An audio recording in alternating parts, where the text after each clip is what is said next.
이 과정이 되게 지난하더라고요, 생각보다. 왜냐면 이제 MBC에서 여태 받아왔던 것들이 있잖아요. 그걸 다시 다 반납을 해야 됩니다. 아, 정말? 뭐 주기적으로 이렇게 교체를 해주거든요. 그러면 그 기계들 다 제대로 있는지 확인하고 이제 반납을 하고 거기에다가 이제 유심칩도 다시 반납을 해야 됩니다. 네, 왜냐하면 저희 핸드폰을 핸드폰도 회사 보조금을 해줘요. 네, 그래서 이제 유심칩을 교환해서 번호는 바뀌지 않지만 이제 회사하고는 이제 보조금을 못 받게 그렇게 하고 아나운서 같은 경우에는 그 출연료가 나오잖아요. 이제 출연료를 현금으로 받는 게 아니고 아, 법카에다 넣어주는 거야. 법인카드를 받으면 이제 그걸로 이제 뭐 만약에 라디오 뉴스를 했다 그러면 이제 입만 썼잖아요. 그래서 먹는 거에만 쓸 수 있고 우와, 그런 게 있어요? 그런 게 있어요. 진짜? 네.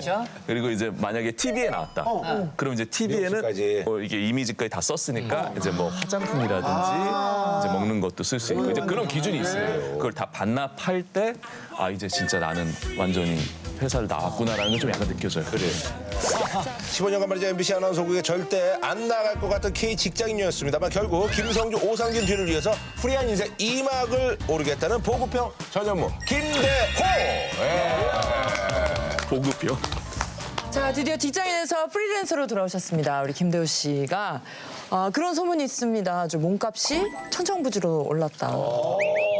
이런 얘기가 많아요. 아닙니까? 아나운서 뭐 그렇죠. 그러려고 나간 건데요. 직장인이 아니니까. 근데 뭐 저 개인적으로 출연료 같은 경우에는 뭐 그냥 쉽게 말씀드리면 편차는 좀 있지만 100배에서 150배 사이. 네, 그 정도. 네네. 전보다는 좀 많이 아니 근데 뭐 올랐습니다. 시가대로 받는 거니까. 그렇죠, 그렇죠. 네. 그 계약금에 대해서 발언하신 게 있는데 직장 생활할 때 만져볼 수도 없던 금액이라고 하셔서 이게 좀 소문이 뻥튀기가 된 건지 아니면 아니, 뭐 이게 그게 이제 제가 그 안영미 씨 2시에 데이트 나갔을 때 말씀드린 건데 물론 이제 직장인으로서는 굉장히 만져보기도 힘들고 과연 이 돈이 내가 평생에 볼 수 있는 단위인지는 굉장히 놀랐지만 뭐 그렇다고 해서 여러분 많은 분들이 생각하는 뭐 엄청나게 많은 금액은 아닌 것 같아요. 얼마 받으시는데? 나이스 멘트. 너 먼저 말해. 저기는 사이즈가 다르지. 그죠? 그럼 그걸 투어 얘기할 수 다니고 있는 건 아니고 어쨌든 간에 이제 그 퇴직금 액수보다 계약금 액수가 커요? 근데 저는 중간에 퇴직금을 정산을 해가지고 당연히 크죠. 아, 여러모로 이제 그럼 정산 안 했다 치면. 안 했다 쳐도 크죠. 아, 그럼 뭐 대충 이제 정리가. 저는 이제 어느 정도는 알고 있죠. 저도 받아보지 못한 계약금을 받았더라고요. 아니 그 정도는 못 받았지 우리는 이제 과거에 할 때는. 몇 년이죠? 3년 계약했고요. 3년, 근데 이제 계약금이라는 게 사실 아시겠지만 이제 또 세금으로 나가는 부분도 있고 그러다 보면 또 이제 뭐 적정 수준에서 회장님 얘기는 재미있으시죠? 중간중간 체크하시네. 중간에 저기 다리 좀 주물러드려. 알았지? 어차피 텔레비 때문에 안 보여. 저보다도 더 빵빵하세요. 네. 다리 좀 주물러드리고 그래. 기운이 너무 좋으셔가지고.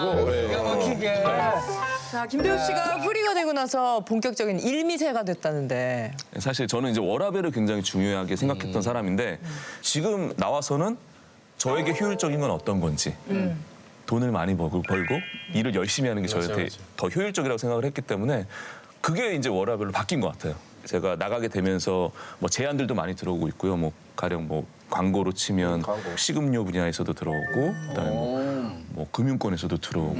예. 근데 이제 뭐 이게 사실 메이드가 돼야 되는 건데 그래서 그런 것들 들어올 때 그냥 열심히 하려고 마음을 먹은 상태고요. 그리고 이제 JTBC, 뭐 채널 A, KBS, SBS 다양한 방송국 그리고 또 유튜브나 이런 곳에서도 또 많이 찾아주셔가지고 제가 기분이 다 좋습니다. 대호 씨잖아요. 지금은 대호 시대예요. 자, 우리 저 김대호 씨가 말이죠. 지금 이제 뭐 프리랜서입니다만 이제 퇴사 전에 직장인으로서 아주 역대급 커리어를 쌓았다는 얘기가 그죠? 예. 일단 그 지난번에 라디오스타 나왔을 때도 이제 덱스 씨랑 신인상을 누가 받을까 때문에 사실 많은 관심을 받았었는데 그 이후에 이제 덱스 씨와 이제 공동 수상을 했고요. 그 다음에 이제 작년에 대상 후보에 올랐었고요. 그다음에 이제 최우수상을 받게 돼서 예, 일단 뭐 그 이력만으로만 보면 이제 역대 없었던 너무 영광이었어요. 예. 저는 이제 최우수상에 좀 더 인상 깊었던 이유는 사실 받을 줄도 몰랐고요, 전혀. 이렇게 알려주지 않으니까 받을 줄도 몰랐고 저 때만 해도 그 국부장님 외에는 제가 이제 퇴사를 따로 말씀드린 적은 없거든요. 그러니까 이제 원래는 저는 시상식에 나가면 뭐 제작진도 얘기 안 하고 그다음에 프로그램 얘기도 안 하거든요. 뭐 일일이 기억도 못 하지만 다 소중하니까. 근데 이 시간이 아니면 이제 국원들에게 이제 하고 싶은 이야기를 전할 수가 좀 약간 어렵겠다라는 생각이 이제 딱 들었는데 그때 이제 제가 울컥한 거예요. 이제 사람들한테 고마움도 있지만 지난 14년 동안의 시간이 이렇게 막 필름처럼 쫙 지나가는 느낌이 좀 나서 제가 이제 2011년도에 입사했거든요. MBC 신입사원이라는 오디션 프로그램으로 입사를 하게 됐는데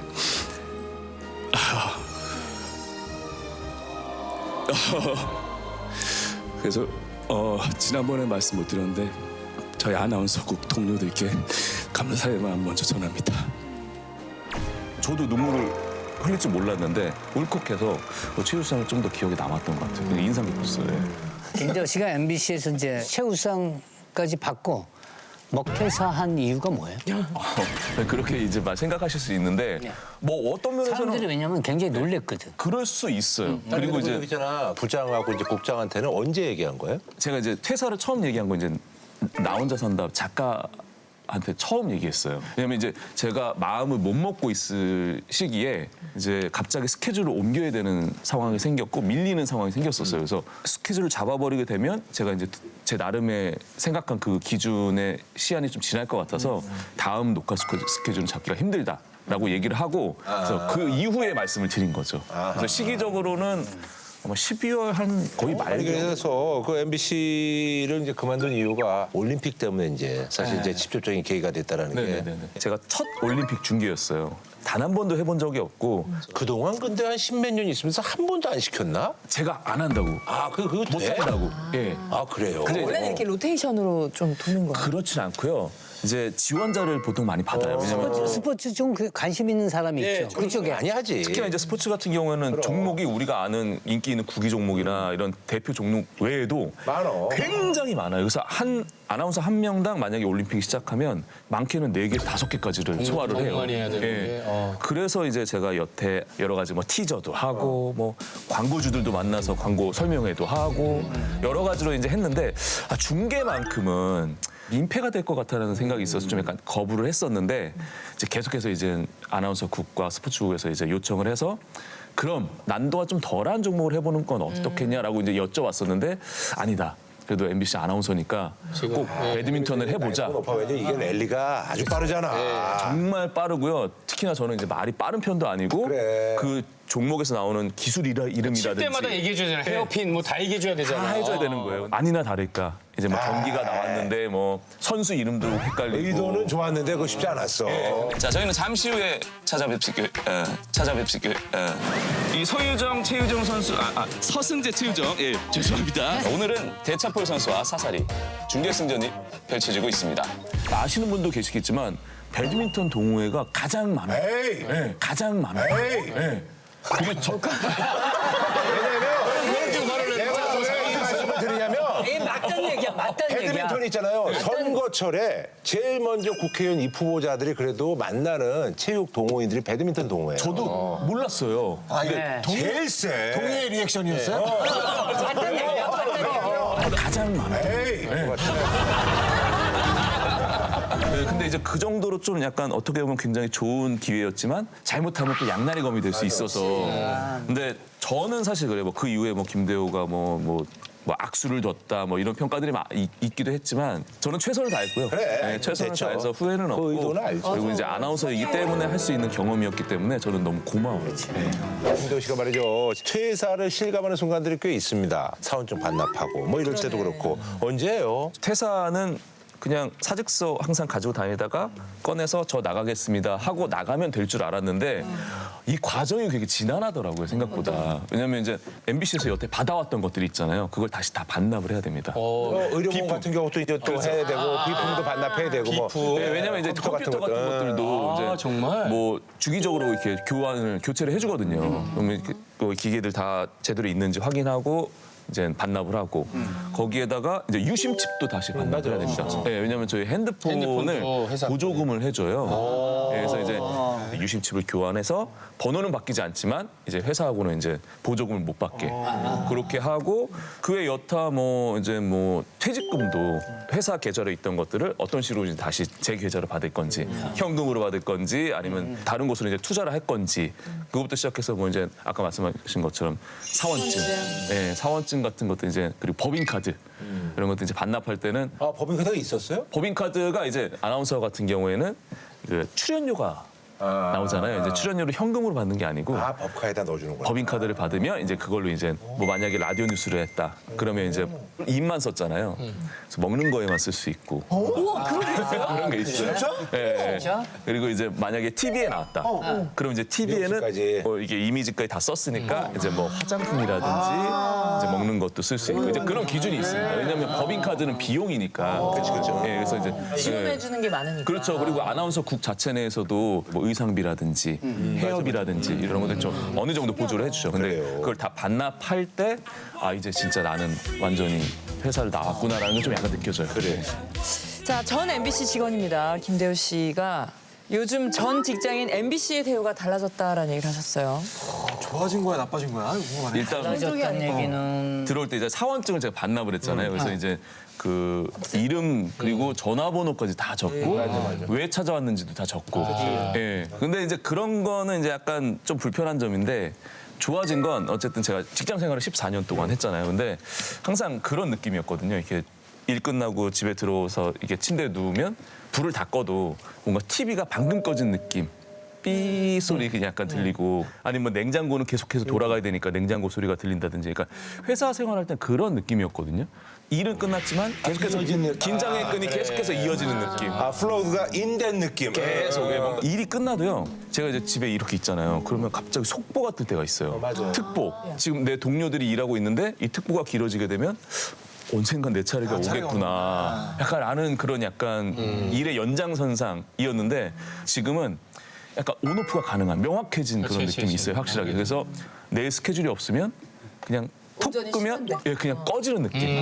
그래서 그게 좀 더 근데 좋은 그게 이제 느낌. 시간이 지나면 연예인들이 사실 그건 쉽지 않아요. 왜냐면 더 이제 신경 쓰는 게 많으니까. 불안하기도. 그동안 이제 회사에서는 그래도 보호막이 되고 네, 연예인들은 그게 없으니까. 그러니까 이수근이가 저렇게 즐거운 일이 많은데 얼굴이 항상 붓지 않는 게. 아, 지금 두 분이 계속 싸우시는 거예요? 맞잖아. 맞아.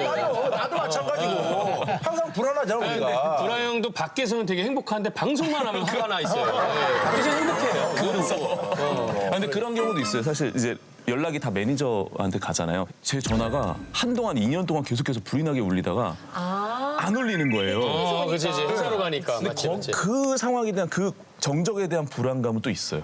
예. 그래서 아무리 꺼져도 일이 없는 경우에 대한 그런 불안함 이런 것들도 또 약간 동반을 하더라고요. 그리고 이제 헤어 메이크업 같은 경우에도 MBC 직원일 때는 그냥 바로 여기 3층에 가서 받으면 되는데 지금은 이제 샵을 따로 계약을 해야 되잖아요. 근데 이게 비용이 또 생각보다 많이 들어가더라고요. 의상 스타일리스트부터 시작해서 맞아. 저는 이제 제작진에 말씀드려가지고 헤어 메이크업은 다 MBC에서 받게 뭐 돈도 아낄 겸 그리고 더 잘해주시니까 예, 여기서 받는 거 그런 차이가 좀 이게 있어요. 되게 중요한 게 이런 친구가 청담 샵에 잘못 들여놨다가 맞들리잖아요. 헤어날 수가 없어요. 그러면. 전현무 씨는 얘는 왜 거기서 받는 줄 모르겠어요. 전혀 이해가 안 가. 그런 거만 그냥 옛날에 형 혼자 했어요. 아니 혼자 한 적 없어. 이렇게 이수근이가 거짓말을 밥 먹고. 김대호 씨가 혼자 사느라 바쁘신데 최근에 혼사남의 로망을 제대로 실현시켰죠. 제가 이제 이사를 처음 왔을 때 바로 뒷집이 사실 좀 저 집이 나오면 한번 사고 싶다라는 생각을 했거든요. 근데 마침 그때 이제 매매가 뜬 거예요. 그래서 그냥 바로 그거 떼서 전화 바로 해서 제가 이 집을 구매를 하고 싶습니다. 바로 그냥 제가 계약을 해서 예, 그 집이 이제 옛날 9억이에요. 9억이라서 아시겠지만 중정이 이렇게 있으면 방들이 이렇게 많은 옛날 집이에요. 그래서 막 그 방 하나하나를 이제 제가 좋아하는 취미들로 이제 하나씩 이렇게 딱 채워서 지금은 1층 공간은 제가 이제 오롯이 잠만 자는 공간. 그리고 2층 집은 취미 생활을 하는 공간. 그래서 이렇게 지금 만들어서 예, 하고 있어요. 그래서 규모만 좀 다르지 하은미 씨 집이랑 좀 다를 바가 없네요. 텍사스. 5,500평 그 분위기랑 다를 게 없네. 규모가 차이가 많이 나요. 한번 볼까요? 아, 요게 이제 영화방도 있어. 요 새로 산 집이야, 그러니까? 새로 산 집이에요. 리모델링 많이 했겠네 이거. 영화방도 있고. 돈 좀 들였는데. 리모델링 비용은 사람들이 많이 든 줄 아는데 5천만 원 정도 들여가지고 산 사진도 있네 저기요. 산 사진도 네. 있어. 대장님 산사진 보셨어요? 파타고니아 쪽 아니야? 파타고니아 삐치로. 맞습니다. 저희 직접 다녀오고. 회장님은 저것만 모시는 거죠. 지갑병이야. 저기 갔다 오셨어요? 예, 갔다 왔어. 그래도 아시지. 근데 인테리어만 보면 되게 구옥 느낌이 없고 네, 왜냐면 저기 있는 인테리어 소품들이 다 그 제가 아는 동생이 술집 하다가 망했어요. 그래서 싹 걷어왔어요. 야무지게 잘 꾸미셨다. 만화방도 예쁘네. 그래서 목욕탕 같은 경우하고 사우나가 이 비용이 제일 많이 들었는데 목욕탕 이제 실이 제일 많이 들어요. 예, 저희가 타일 때문에 예, 그래서 이제 저희가 한 700만 원 정도 들고 사우나 같은 경우는 400만 원 정도. 놀러 간다고 하는 사람 많겠어요. 그래서 많이 놀러 와요. 딱 노는 공간이라서 그래서 이제 요즘에 더 부담 없이 좋네. 사람들 만나고 있습니다.